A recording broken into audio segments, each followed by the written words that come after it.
They are the parents. Parenting does not mean just guiding the children on the general values, but they must instill in them our the bhakti or the dedication to our land, to our Madhur Bhumi, our precious Bharat. The kind of help parents can give requires mindfulness in the sense of being attentive to the child, understanding the child, and being responsive to the child's needs, because ultimately the child's happiness should be all that matters to us as parents. Spacecraft came out of the womb of the rocket, and I felt always like that. The mother takes it to the space, it delivers it there for a greater journey beyond that point. I think that symbolizes the roles of a parent and the journey of a child. To be a mindful parent, or to walk the path of mindful parenting, I think we as parents need to regulate our emotions. In lifestyle medicine and holistic medicine, we look at what does the patient need, what does a child need, what does a parent need, rather than us assuming that all children need a particular thing, all parents need a particular thing. It's always the other way. So, the power to empower is coming from here. So whether it's parents, whether it's educators, actually the entire society, because we are who are creating that energy. A 9-year-old or an 8-year-old or a 7-year-old, they're not listening to what I'm saying. They're following what I'm doing. So if I have a bad style of game, they will just follow me. If I have a good style of game, they will just follow me. They're just mirroring me. And I think in some sense, that is also what is happening as a parent and a child. The kid is actually mirroring you. He's not listening.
Harima, आप सबको we welcome our audience. I greet you all so warmly. Desi ma'am, very welcome. Shobha ji, very welcome. Ajay sir, Praveen sir, very welcome. So much gratitude to mommy. I'm going to carry forward a thought which says that a child's purpose is to grow up. I think a child's purpose is to be a child while growing up, while learning. But it's very important for a child to be a child. So let's carry that thought forward.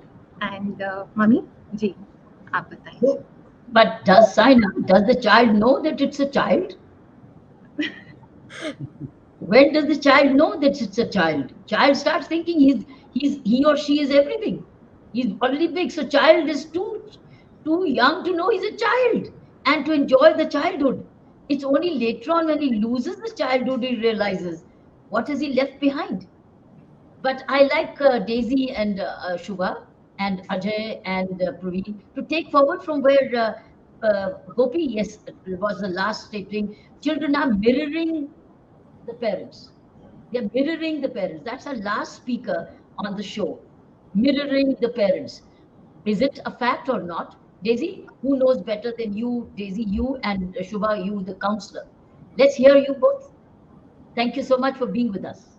Yes. Thank you so much, Dr. Kiran. Thank you so much, Dr. Ajaya and Mr. Praveen for having me here. This is an amazing platform, and I want to congratulate all of you who have undertaken this responsibility to, give out sessions on parenting. And I have gone through your previous sessions, and I must say they were amazing, and they're a good learning for all our parents who are looking forward to ensure that they have mindful parenting towards their children. So I would like to begin by a quote by Malala Yousaf, and she says that kindness can only be repaid with kindness. It can't be repaid with expressions like, the expressions we say, thank you, and then forget it. So, kindness is what we teach our children at school, and parents want their children to learn. And it can only be repaid with a kind act that the children need to do for the person who has shown kindness to them. So, today I begin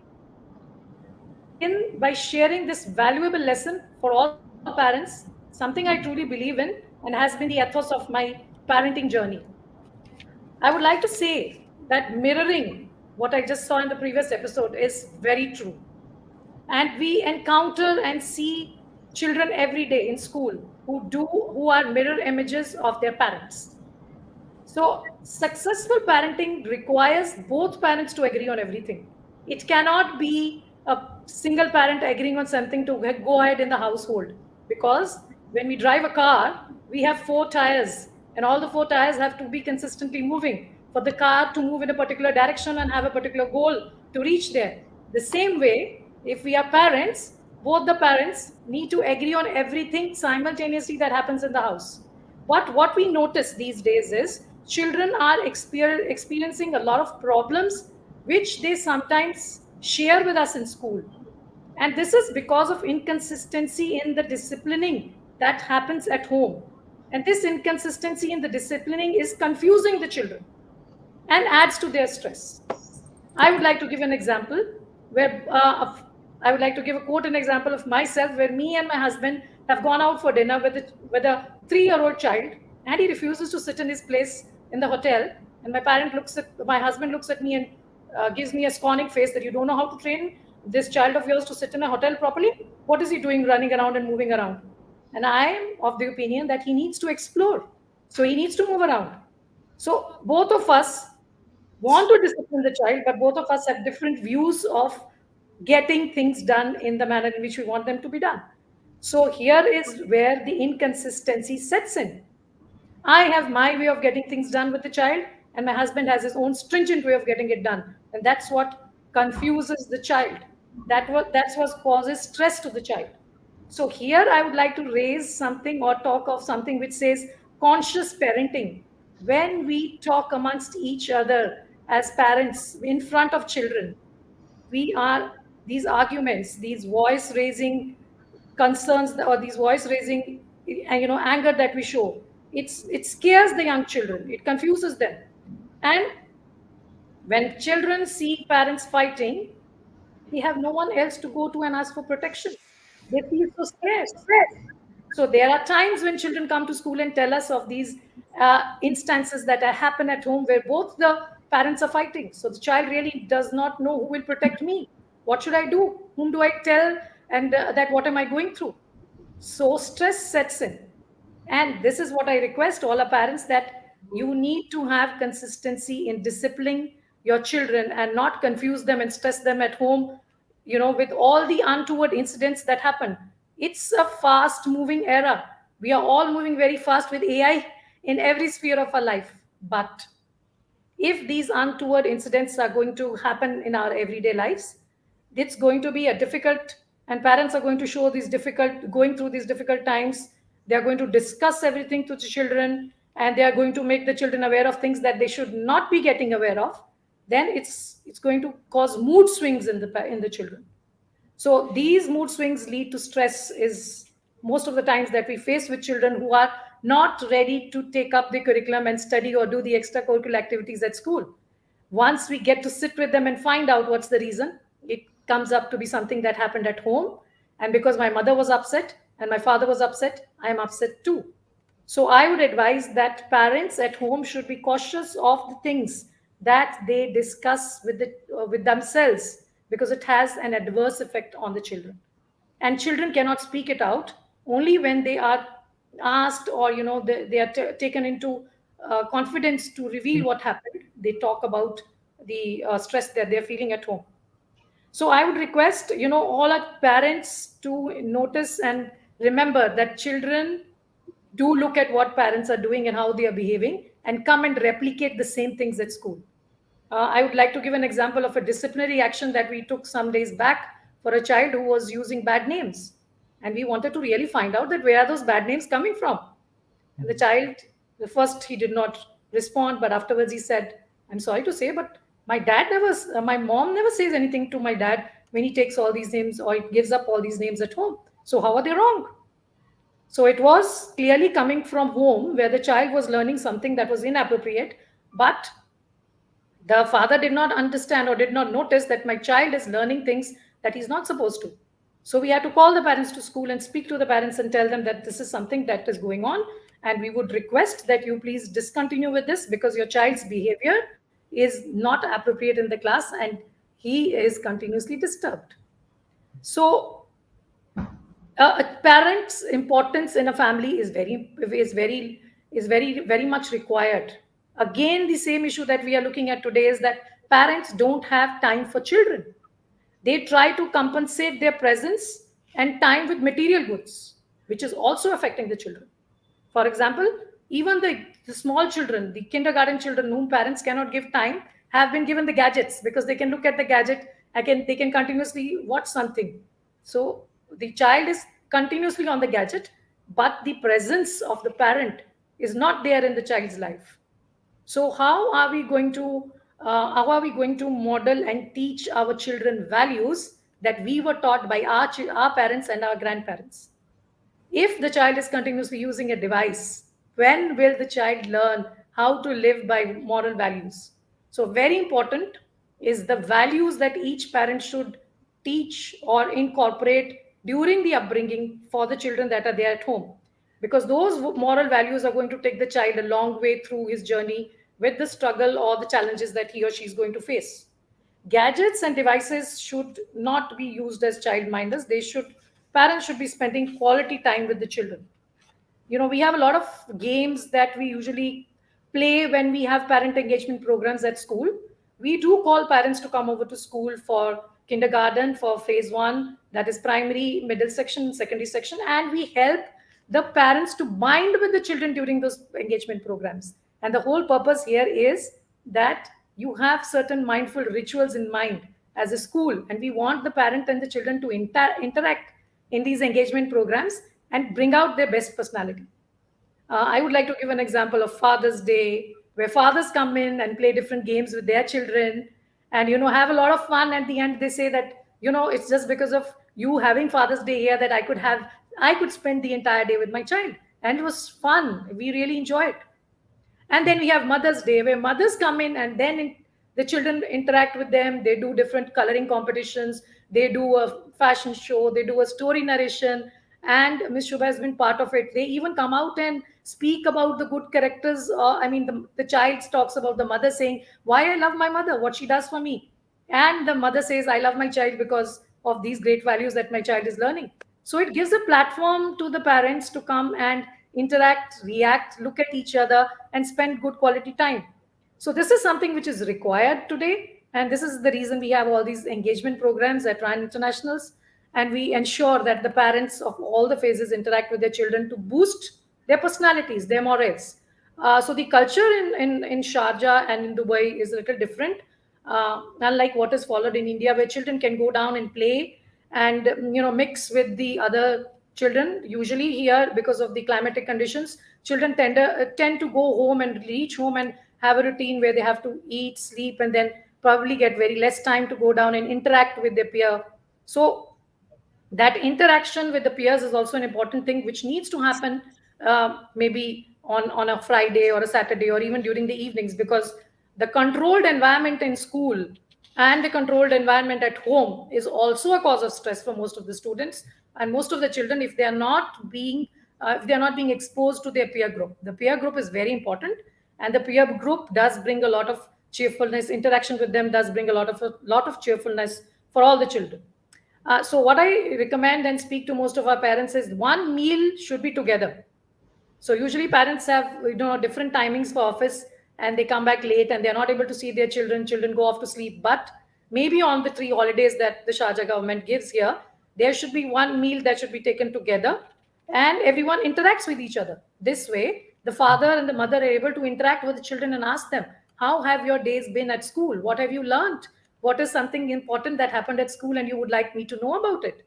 So this interaction, even for those 2 or 3 days that parents would have with their children, plays a vital role in developing the brain of the child and having given the child confidence to interact with their parents and share any of the problems that the children would be facing. That can be in the playground, it can be in the school bus, it can be in the classroom, it can be anywhere. So you know I would suggest add one more thing to this beautiful meal of yours, and that is teaching the children how to practice gratitude. I still remember before we used to start eating a meal, my dad used to say, let's thank God for the food that we are going to eat. And we do this in school. Before eating the breakfast meal, a teacher say a prayer saying, thank you, God, for the meal that you're going to give us. And after having eaten the meal, we make sure the children say, thank you, God, for what I have just eaten.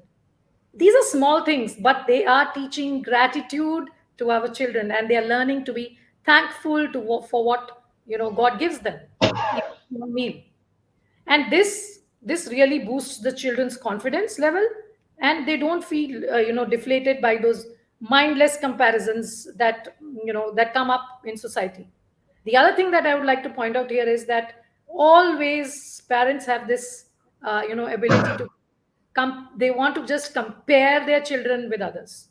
I think this is not required. Every child is an amazing individual in himself or herself, and every child is capable of doing tremendous.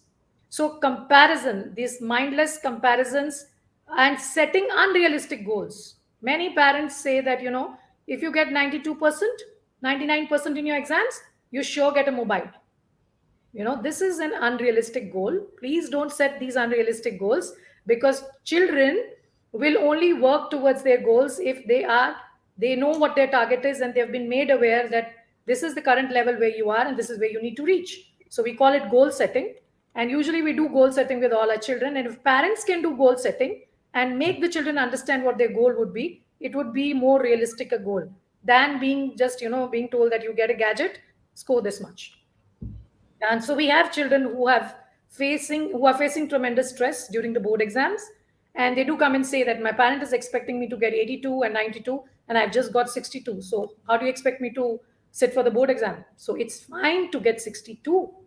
It's absolutely fine to get 52 also. So there is no need to get 82 and 92. Even as a child, getting 62 or 52 shows your commendability towards the curriculum. You are as good as the child who would have got 92. So comparisons should not be made. Children should be allowed to strive to do their best. And that's what we're looking out there for all our children in school. Nowhere do we tell them. And I think that's the latest thing that CBSE has done now, and we are very grateful. There are no ranks anymore. We don't rank children saying that you've got the first position, you've got the second, and you've got the third. Neither do we do it at any of our ION schools. We say that all of you've done really well and you're capable of doing even better. So this is what gives the children a lot of confidence, and it makes them perform better. And that's what is life. That's what life is all about. All the challenges that we face, the better in whatever manner you do them in, you should be able to face them. That's what is important. Also, parents should teach their children how to face these challenges, because modeling the right way or mirror images of the parents is something that every parent should be doing. Modeling the right way is show them how to be resilient. Resilience is something that every child requires. So if you're going to help them, but ensure that they themselves are capable of taking up those challenges, because that is what all the skills that we teach them in school is all about. All the extracurricular activities that they take up, when they do a debate in school, they are selected in school to go for an inter-school competition. It's facing challenges and hurdles one by one. So we need to have parents to not always safeguard the children and say that no, I will do it for you, you don't need to do it. It's like, give them the platform to face the challenges. The more the challenges they face, the more stronger they would turn out to be. So that's what we also target in school, to ensure that we give them a lot of extracurricular activities, a lot of skill building, so that whatever is there inside their mind or whatever they are hesitant about, it no longer stays. For example, uh, there are students in class 1, 2, and senior grades as well, in fact in the entire school, who conduct assemblies for the day, telling us this is the value of the day, this is what we did in our class yesterday, this is what we are going to do in the upcoming week, and this is the news for today. And today is my friend's birthday, so we're going to all sing a birthday song for my friend. So when a child gets on stage at class 1, 2, or 3 level and is confident to conduct and speak like that, we are training those children to be ready for the future, for whatever comes in their way, to stand up and speak. I would like to add the recent event that Dr. Kiran Bedi has also been a part of at Inmon in New Delhi, where children from all across our 155 schools represent and are delegates of different countries, discussing the problems of those countries and giving solutions to them. I think a child capable of discussing an international problem, giving solutions to it, is a commendable child, has achieved something that the parents should look up to in their children. So that's an amazing platform, again, which children are provided at school, and they do their best. They develop that confidence to be standing on stage and speaking. The other thing is something that I spoke about initially, is the language that most of our parents use at home. The abusive language obviously is something that needs to be avoided, and it should be a language that's more that talks about the beauty of the Hindi language or the English language, and telling them that this is how versatile the language is, instead of teaching the abusive words, because that is something which is very difficult for children to, later on they cannot stop using those abusive words unless and until we go through a tough treatment with them. So that is something that once it's imprinted in their minds, it takes a lot of time to get it out of their minds. So I would think that parents should be more flexible, and they should be more adaptable in their nature, and they should understand that children they are learning, and whatever they are learning is going to come out and it's going to be showcased, but have some patience, because if they're going to be rigid and they're going to be judgmental, it's going to be a lot more difficult for the children to understand what is my parent expecting out of me.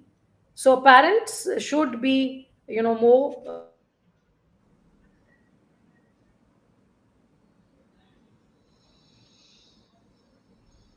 You're mute, Daisy. Ma'am, I think you're muted. Ma'am, you're connected with ma'am. Sorry. Yes. Okay. So I was saying that parents should be more calm, should be more sympathetic, and should show more compassion towards the desires of the children. So we understand that children have desires which sometimes parents do not like, but there is a good way of making them understand. Instead of just being rigid and judgmental towards them, parents can be calm, they can be soft, they can be compassionate, and they can explain to them, see, this is what I expect out of you, and tell me how is it that I can help you with going ahead.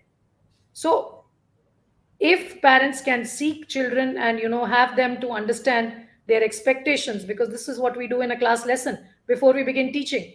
Dear children, this is the lesson objective, these are expectations that we have from you, and while going through this lesson, the journey of this lesson is that if there's something you don't understand or you don't comprehend, you're most welcome to ask. So if that is the kind of treatment that the child gets at home, I think it's a conducive atmosphere at home, and children will learn to speak and tell their parents about what are the issues that they're facing. But if their atmosphere at home is not full of sympathy and compassion, it's very difficult for a child to speak out with what is going through his or her mind. Also, very important, and I think this is from the time that I have been a student and my parents were also teachers. The teacher, I mean, showing respect to a teacher is something that children of today have forgotten. A teacher is supposed to be a guru. That's what we used to call them in the olden age, I remember. And the teacher says something for the benefit of the child. The teacher does not say things that will destroy the child or make the child do things that the parents don't want them to. But there are certain parents who do not speak good of teachers in front of their children. This results in causing a very unharmonious situation at home where the child has heard the parent speaking about the teacher and that was spoken in a bad manner. So the child no longer has that respect in his or her mind. Come what may at school or whatever the teacher might do, because of that continuous speaking bad about the teacher, the children do not want to take that, listen to that teacher and understand from her. So I think speaking and showing respect to our teachers and the generation that or our educators who've been teaching our children is something very important that all our parents should be sticking to, because this is something that we do notice in some of our schools.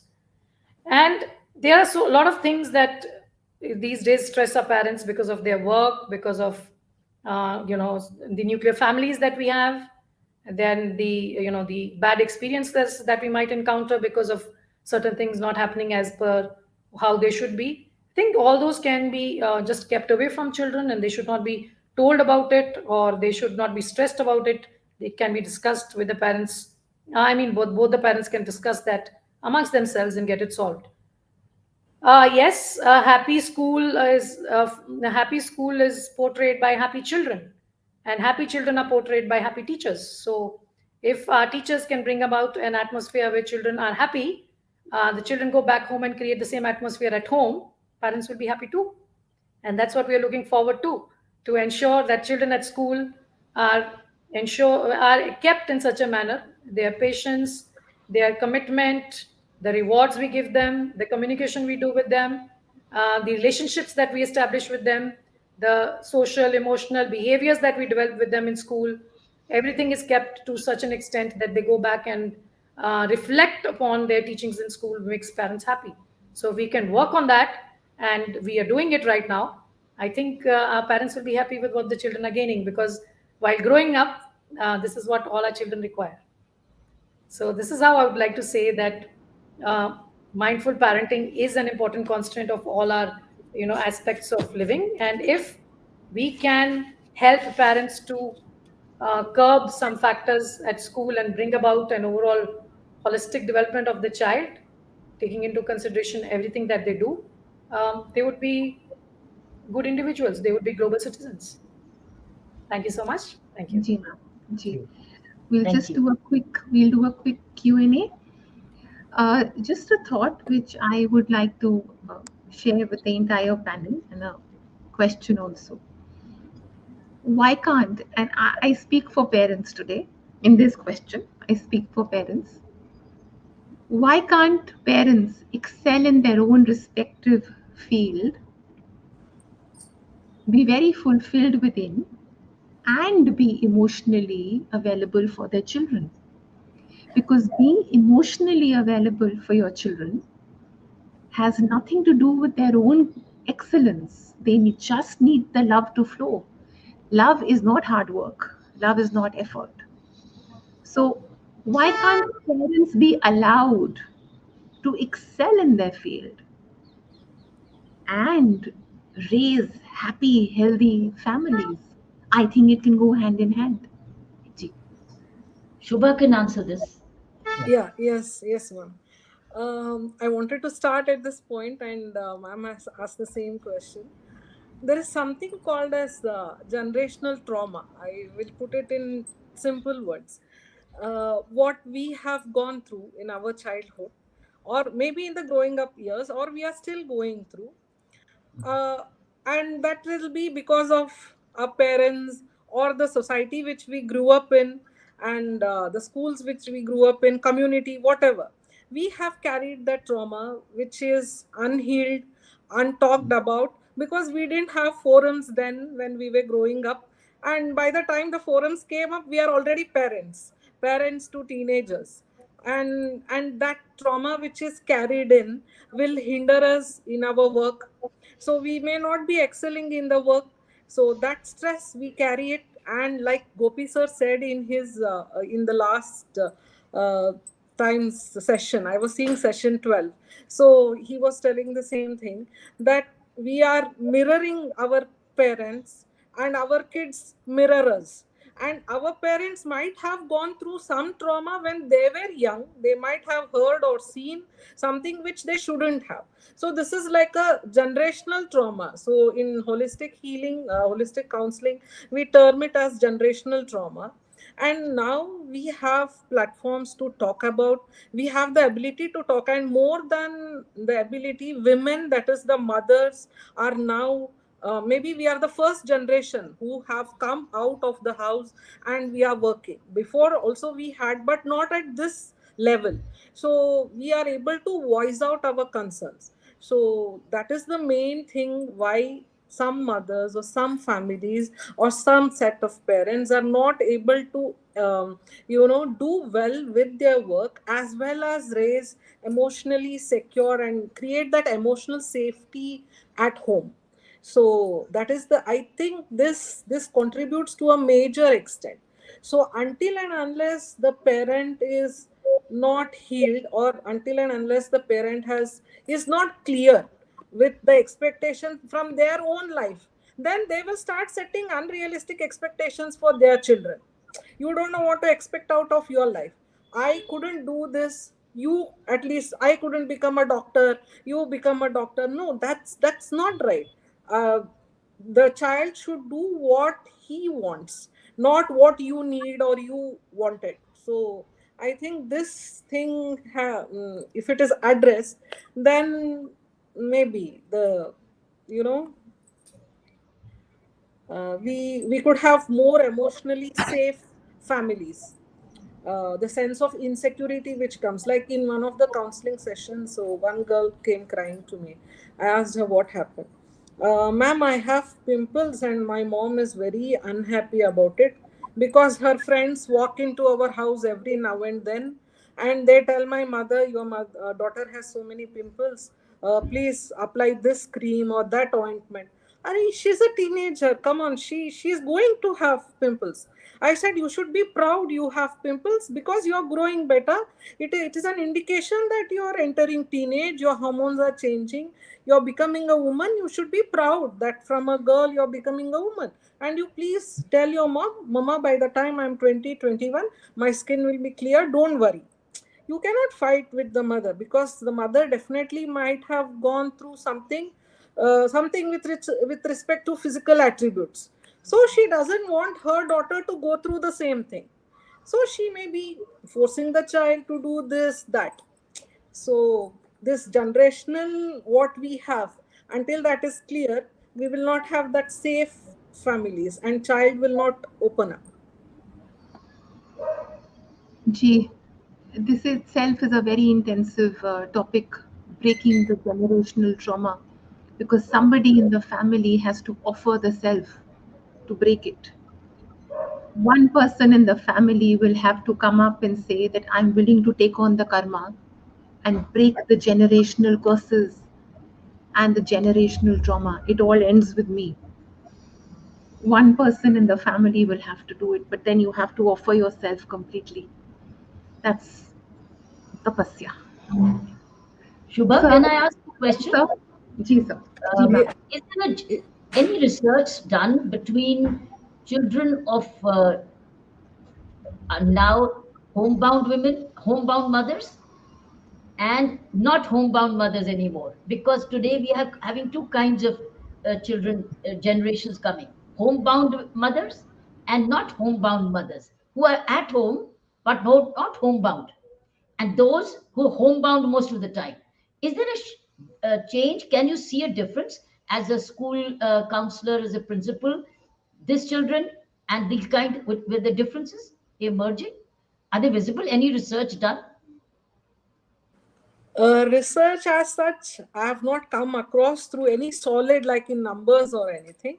But when we visualize, when we do the counseling, I have seen even the homebound mothers being more confident than some of the mothers who are working.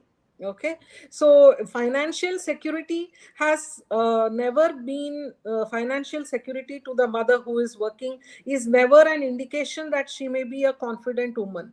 I don't see that, because I myself was a homemaker. My second child was very active, and I didn't have any support here in Sharjah. I carried a 5-month baby and 3-year-old baby when I stepped here 11, 12 years back. So I had given up my job. So it didn't put me down in any way, but I see mothers, those who are working, they still, that curbing of emotions is there. So Shubham, financial I'm security, asking something else. I'm saying the children, the no, ma'am. attitude of the children of homebound and children No. of not homebound. No, ma'am. I don't think so.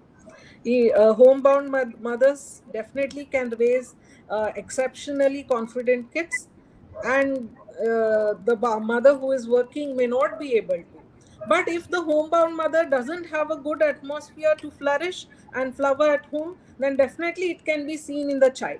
We can see that complex inferiority complex in the child. Definitely, it's visible.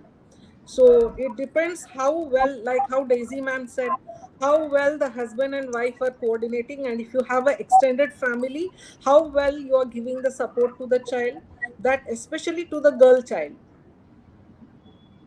In the Indian society, irrespective of the community or state, I always observe how much ever we are educated, we have reached whatever level, which country, whatever country, still that deploration is there for the girl child, whether the mother is homebound or not, it is definitely visible. So Ajay, I behavior think of the child is not governed if the mother is working or not working, homebound or not homebound. The behavior of the child is fully governed on the confidence and the attitude the mother she carries, whether she is homebound or she is working. Ajay, there's a case for a research.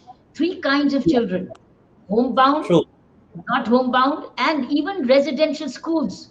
What Yes. is the difference between children attitudes of homebound, not homebound, and hostelers? I think it's an amazing study which can come up. Girls and boys different. What impact it has on girls? What impact is also could be a great study. Schools could actually are a great ground. Ajay, what do you think about it? Yes, ma'am, like Shubhaji rightly said, I don't think like homebound or a working mother, that's directly proportionate to a child's confidence, because it always depends on the atmosphere of the house.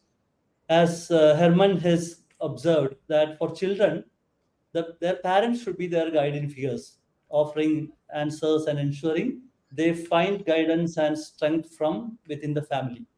And in our book, Mindful Parenting, also, we emphasize the importance of aligning parenting approach with the realities of today's world.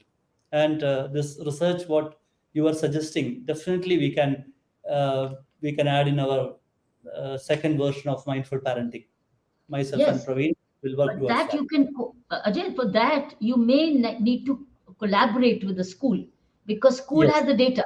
School has, but and also Bettina, residential school, because Daisy school will not be a residential school. So Yeah. a residential school and a day school and homebound parents, I think it would be an amazing international study, and it will also be culturally different. I bet so. True. But are there cultural Absolutely. differences? I think these are questions. Will they be culturally different? Like you talked about, Daisy, you talked about the peer interaction. is limited in certain cultures, in certain due to climate issues, Yes. right? So I think it's a big question which has emerged in my mind. How do we understand key difference between these three categories? And Absolutely. I ma'am, think, in UAE, we don't have residential schools. I don't think most of the schools are, day schools. yeah.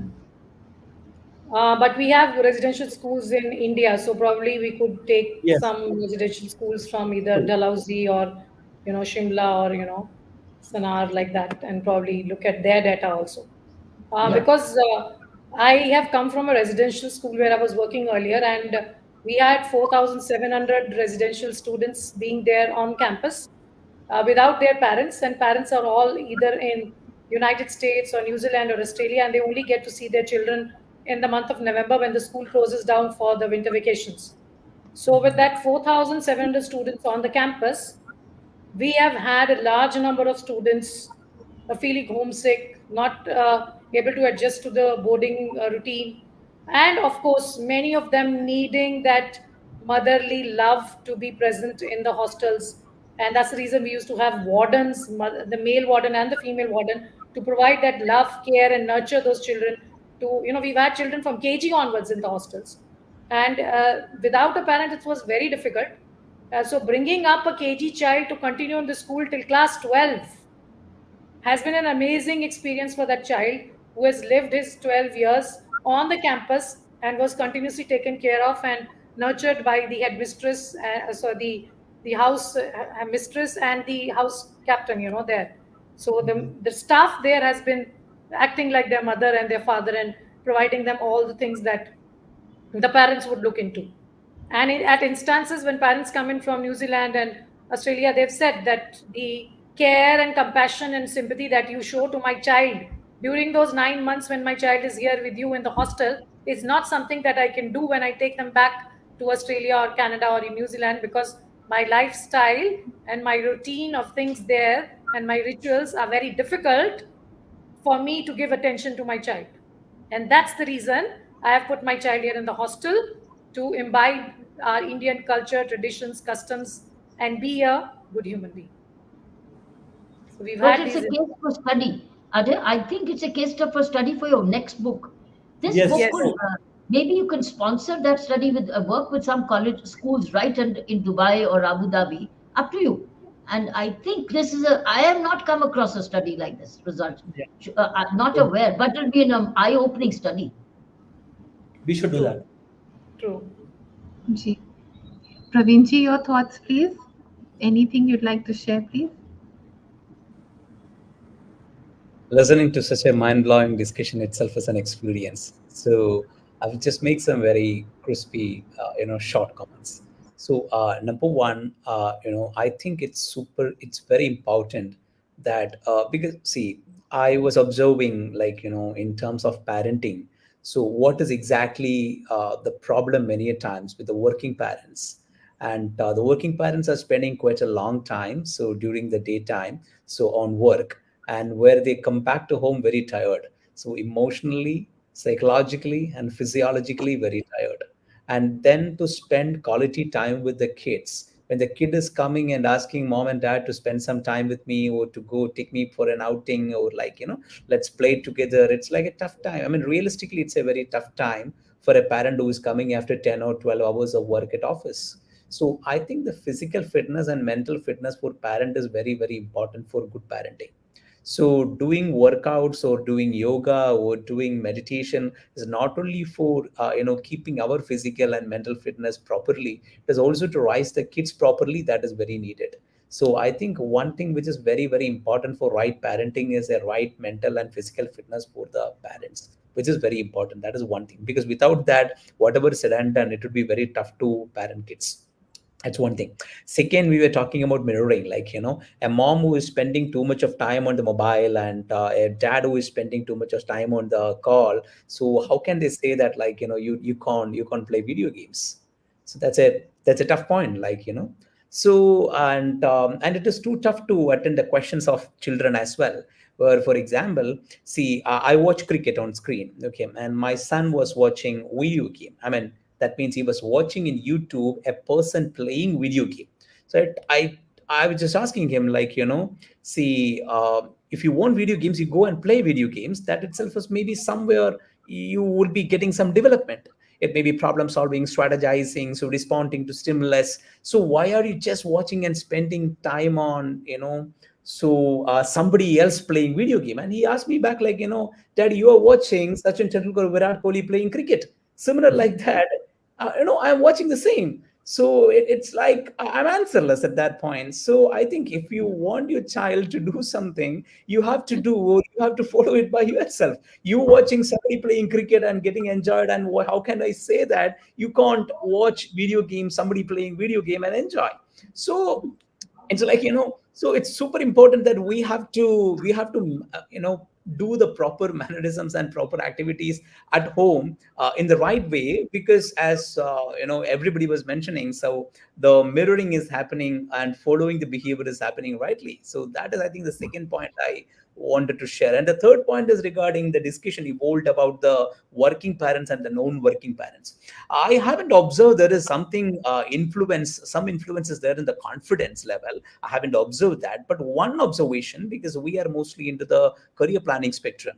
So we talk to kids about career, we talk to parents about career, and I have observed that for the moms who are working, I mean, like, so for the working moms, the girl child is always having a tendency to, like, mirror the parent, or to follow the career of the parent, or to talk high about the career of the parent, because the parent is working. So every example the girl child talk about career would be related to the mom and dad if they both are working. But otherwise, it would be only about the dad, if the mom is not working.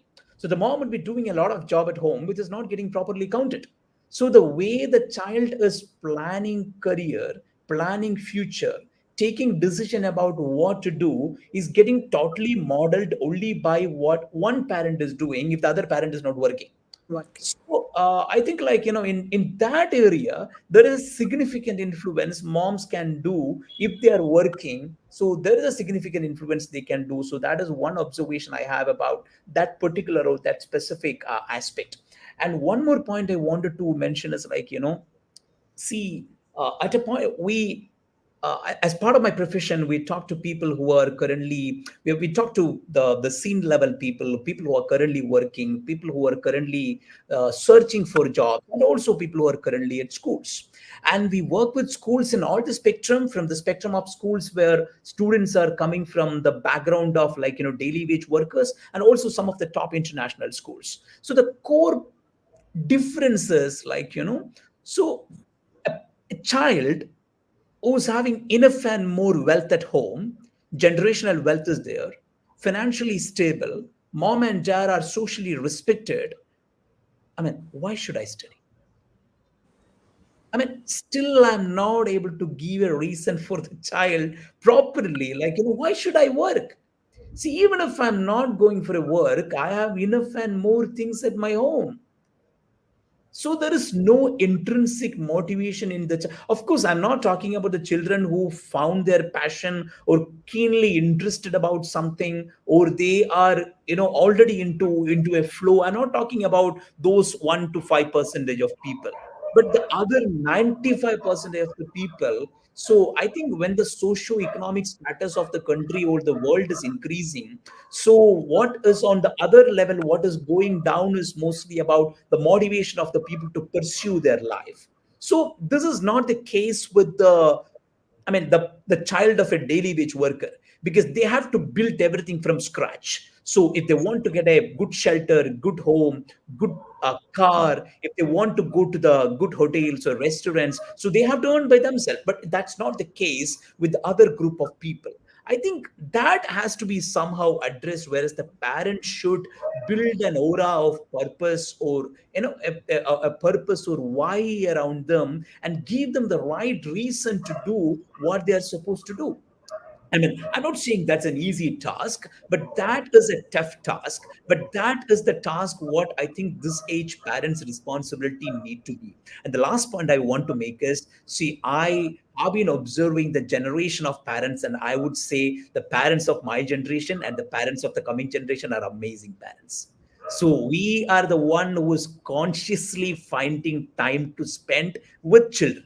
I don't think that my dad consciously found time to to spend with children. Yes, he spent time, but did he consciously spend thought about it? I think my generation parents are better to think about it, and the next generation parents are more conscious parents and more responsible parents. So putting all these points together, I would say number one, so the generation to generation parenting is getting elevated. Parents are being more responsible. In that way, what they have to carry along with them or to do along with them, create a why and purpose in the mind of people would be very important. And for that, it is super important that the parents should pursue their why or their purpose, and the parents should create a better environment and ecosystem at home. And at the same time, for that, the parents has to be physically and mentally and psychologically and also spiritually very fit if they have to do all this kind of thing. It's a tough job, but I think we are on the very, very right direction. At least I would say to this generation and the new generation of parents, you can talk about parenting. But you go and talk about parenting to a different generation parent, they would say that these are things naturally come to us. You don't need to talk about this. Like, you don't need to learn about anything. These things naturally come to us. But we are on the right direction, I would say. Thank you so much, Sana. Lovely. A lot of different viewpoints and thoughts. मैं एक यहाँ पर मेरे मन में एक बात आ रही थी, मैं आप सबके सामने शेयर करती हूँ, then we can take it forward. एक बात, just a point, हर बच्चा अपने संस्कार लेकर भी आता है. Every child comes with his or her own संस्कारा also. तो उसको भी watch करना बहुत ज़रूरी है.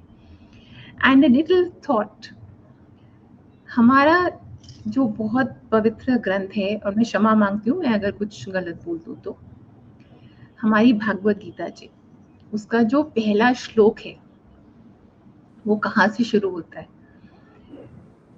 जब महाराज राजा धृतराज, कौरवों के पिताजी, वो संजय से पूछते हैं कि मुझे बताओ, क्योंकि उसको दिव्य दृष्टि मिली होती है टू सी कि बैटलफील्ड पे हो क्या रहा है. पहला सवाल क्या पूछते हैं? मेरे बेटे क्या कर रहे हैं, और पांडु, महाराज पांडु के पुत्र क्या कर रहे हैं. The battle could have been stopped. The father is keen on the battle. Mother, she knows the writing on the wall and she's refusing to read it for whatever reason. The Gurujan of the family, for their own reasons, limitations, could not speak up.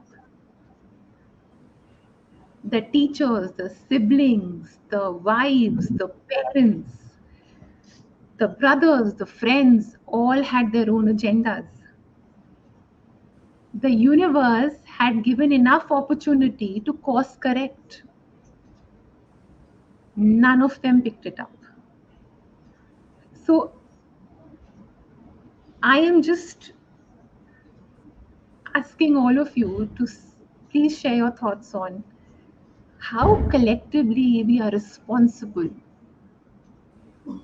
in raising a healthy society.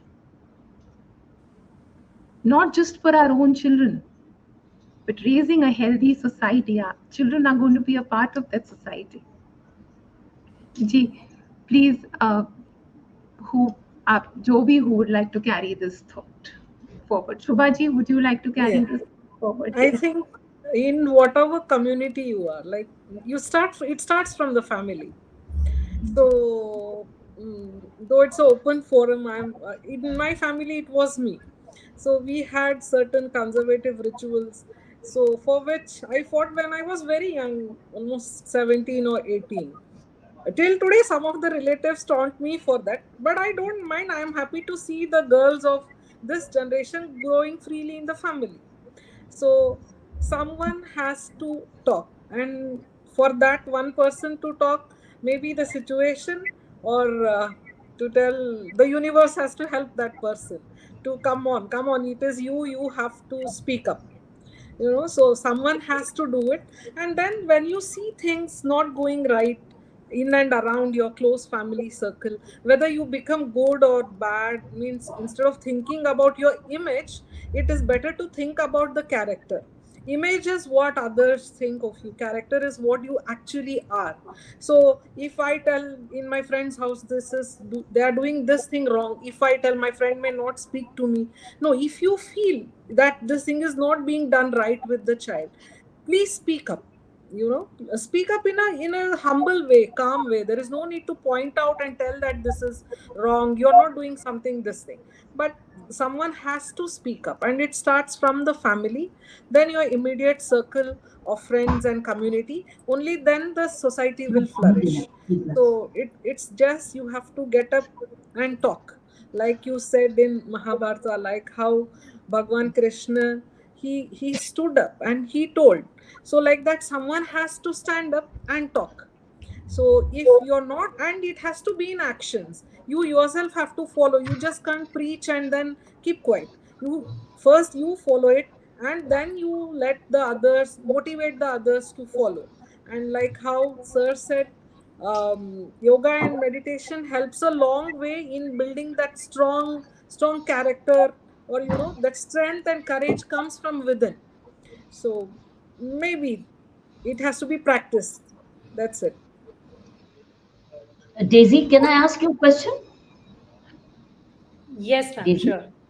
how do you deal with parents you think need to be corrected? How do you deal with them? Are they amenable to correction?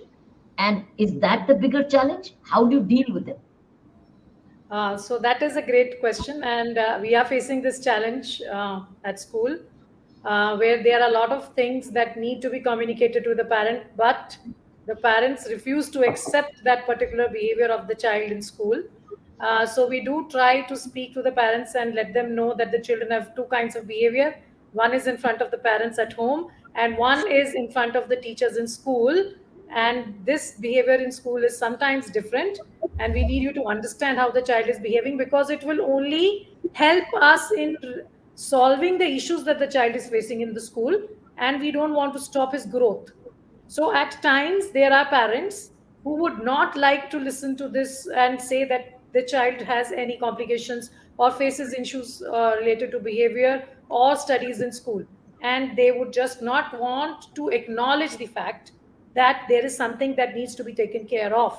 In that case, I do not want to pursue that parent to understand what I'm saying if the parent does just shut their ears and would not listen to what my teachers or my counselor wants to say.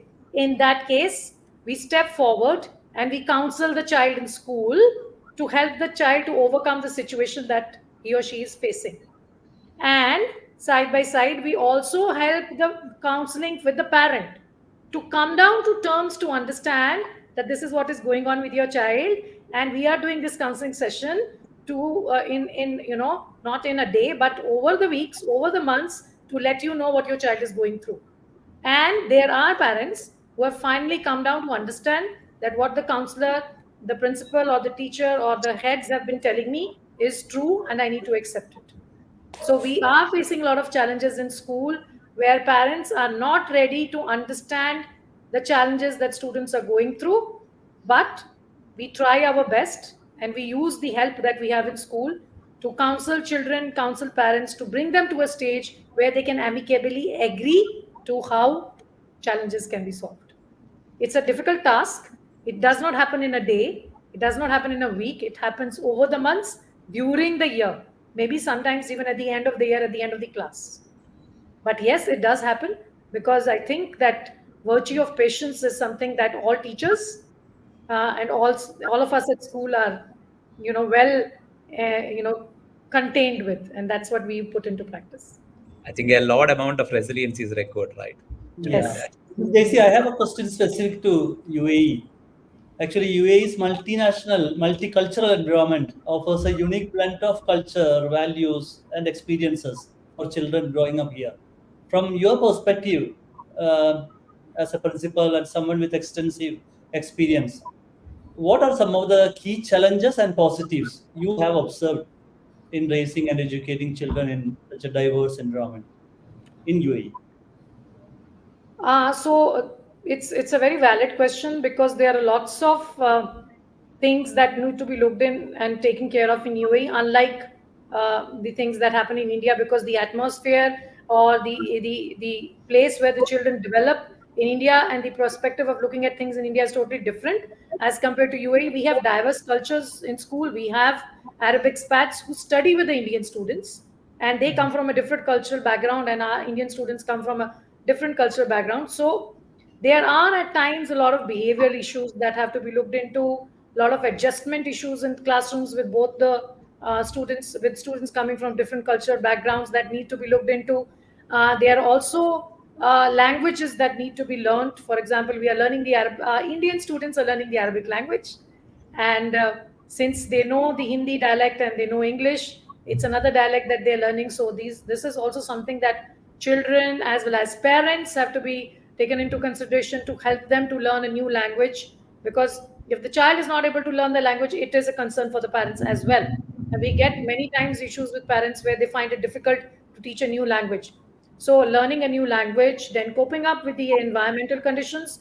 We cannot have children go out and play in the sun during the days for most probably around 4 to 5 months, because it's very hot. So we have indoor arrangements which have been made to ensure that those skills that need to be developed for the children continue to be developed irrespective of the weather conditions that we face. So there are some hindrances where some games where children have to run for long distances cannot be done indoors. But yes, all other games that can be played indoors, they are taken care of, and those skills are developed for the students, for the children. But yes, parents' mindset is different, and that's what is we would like to have parents from diverse backgrounds come into our, like I said, parent engagement programs. We also have coffee sessions where parents are allowed to come and sit in the class and see how the lessons progress and how the learning in the class happens. This helps the parents to see what kind of effort is the school and the teacher putting in for my child to learn, and what kind of work do I need to do back at home to see that my child also progresses in the same manner.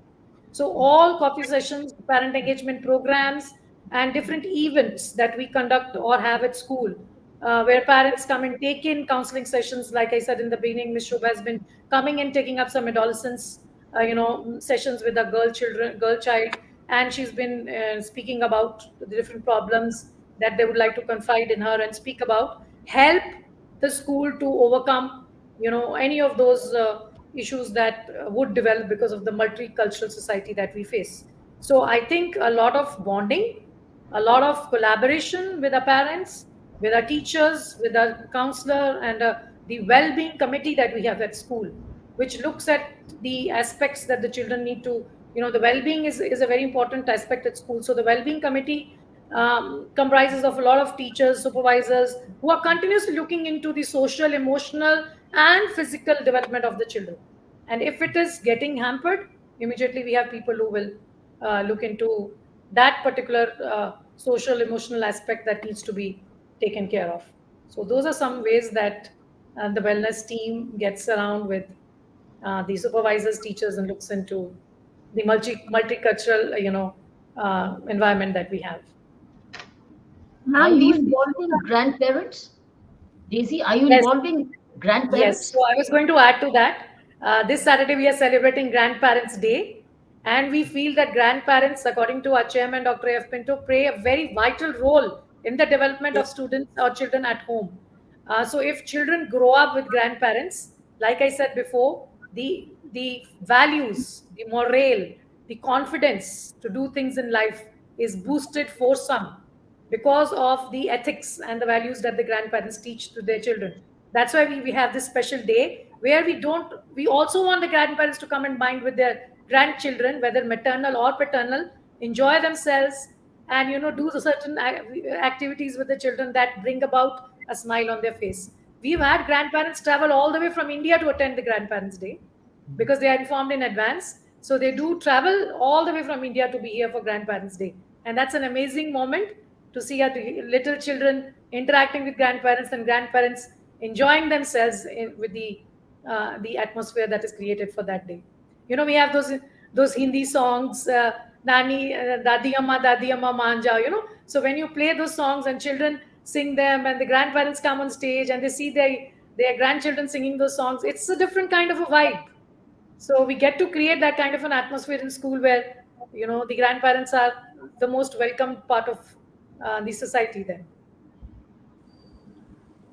Ma'am, just a quick question regarding this only. These sessions are one-on-one, ma'am, with the parents? Yes. They're very exclusive? Yes. Ma'am, how do you handle those situations when the parents need to be also told that for the child's sake, you must come together and not put each other down in front of, the child? You must have respect, that basic courtesy and regard and respect when you're talking to your child. How do you, ma'am, and another point if you could add. So you get into marital counseling through parenting. एक और बात जो मैंने देखी है, जो एक different section में आती है, a lot of parents when they're called to school, घर आकर क्या होता है कि आज बच्चे की वजह से हमें स्कूल बुलाया गया, आज हमें इतना कुछ सुनना पड़ा बच्चे की वजह से। वो एक्चुअली बच्चे की वजह से नहीं सुनना पड़ा, वो आपके खुद की वजह से सुनना पड़ा।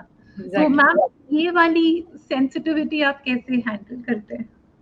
So it's really difficult to do something that's so sensitive in front of others. So it's confidential and it's confidentially discussed one-to-one with the parents, and it's a separate room where we interact with them and we have specific people who speak to them. And then of course things that are shared with the counselor also are confidential. But yes, like I said, we need to make the parents to understand that आपको जब school बुलाया जाए उसमें आपकी गलती नहीं है, आपके बच्चे की गलती नहीं है, लेकिन जो हो रहा है आपके साथ और आपके बच्चे के साथ हम उसको सुधारना चाहते हैं, इसलिए हम आपको बुला रहे हैं कि आप समझें कि इस सिचुएशन को आप कैसे टैकल कर सकते हैं घर पे और हम लोग इसको कैसे टैकल कर रहे हैं स्कूल में। तो अगर आप समझ लेंगे कि हम कैसे टैकल कर रहे हैं, सिचुएशन को कैसे सॉल्व कर रहे हैं स्कूल में, और आप घर में ऐसा करेंगे, तो दोनों तरफ से, आपकी तरफ से और आपके बच्चे की तरफ से आपको वैसा ही you will get to see the same kind of behavior that you're looking forward to. So when the parents understand this and they would work on the plan that we give them, it's amazing. They come back and tell us, you told us to do this and it's working so well. My child is now so fond of me. My child tells me everything. My child has lost that scared attitude that the child has. It's no more there. And my child confides in me, and that's what is important. A child confiding in a parent, like I always say to all my children, your best friends in this world are your parents and nobody else. And my children always ask me that, ma'am, why do you say that? My 10th standard friend, my 11th standard friend, I said, everybody will be your friend for a certain phase of time. Momentarily, they will be there with you in life. But your parents will be there with you throughout your life, come what may. And then parents come back and say, because you've been saying this, we did what you told us. The child is now completely understanding, doing what I'm saying, and wants to go ahead and do things in life that they consensuously, both of them come to a understanding. So I think it's very important that as a school, we not only represent children coming and studying there, we also represent the parents whom we are associated with. And I always say, my stakeholders, my parents play a major role in shaping the children that are there at school. I myself, me and my team of teachers cannot do wonders if we don't have the collaboration of our parents. So for me to run a school and be there for the children is one phase of it. But with collaboration of parents, I can do wonders for all those children who are there. So if parents can understand this and the children can understand this, we have global citizens all around doing good things. I would like to add one thing, if everyone doesn't mind here. parents have to make a conscious choice when they are selecting the school also. It is not just about just the building or the facilities and all these things. Of course they are important, but along with that, the interaction with you have with the staff, and how much emotional safety they are providing to your child. Like in Ryan International, we have a parent teacher association, so there is one parent representing each grade. So any problem your child has, you can speak to that parent representative, because we can't give out the phone numbers of the teacher to all the parents, right? So, or the social media account or whatever it is. So the parent will keep it confidential, will speak to the concerned supervisor, and we see that confidentially the problem is solved. So this has been carried on, and I'm very much happy with all these things in the school. So there, I see other parents changing the school just because something new came. You just change. Come on, it's not a device that you throw the old one and bring the new one. It is a lifetime bonding. I remember my teachers till today. Every Teachers' Day, I wish them, right from my grade 5, 6 teacher till my professors in MTech. I'm in touch with them. Like, you just say Shubha, no need to introduce the full name also, they recognize me. So teachers are lifetime bonding. So when a child is growing, how much the parent contributes, there is equal contribution from the school as well. I'm a teacher as well as a parent, so I can very easily tell that definitely make a conscious choice for the school, because school provides a lot of feed to the child. Which is why, Ajay, we suggested let's call principals and teachers, because they're two in one for us. They're a two in one. Yes. They're a parent and they're a teacher, and they're not two in one. They're third counselors. Absolutely. Yes, So we have three in one through them: counselors, teachers, and parents. Yes. It's so good that we chose this. We decided to focus a little more on this shift. And UAE is full of such brilliant principals, one by one. I'm sure Praveen and Ajay would continue to identify outstanding principals and counselors to continue to educate us. I think it's been a very educative session, both from a principal and a counselor.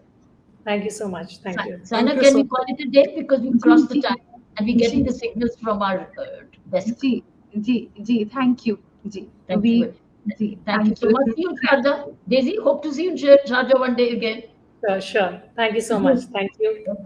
Thank you, Ajay, and thank you, Shubha. Thank you, ma'am. Thank you, Shubha ji. Thank you so much. Ajay Thank you sir. so much. Thank you, Praveen ji. Thank you, Mami ji. हमारी audience का बहुत Thank you, everybody. Thank We you. look forward to more such educational discourses. Next month we meet again. Yeah. Thank you so much. Ji, thank you.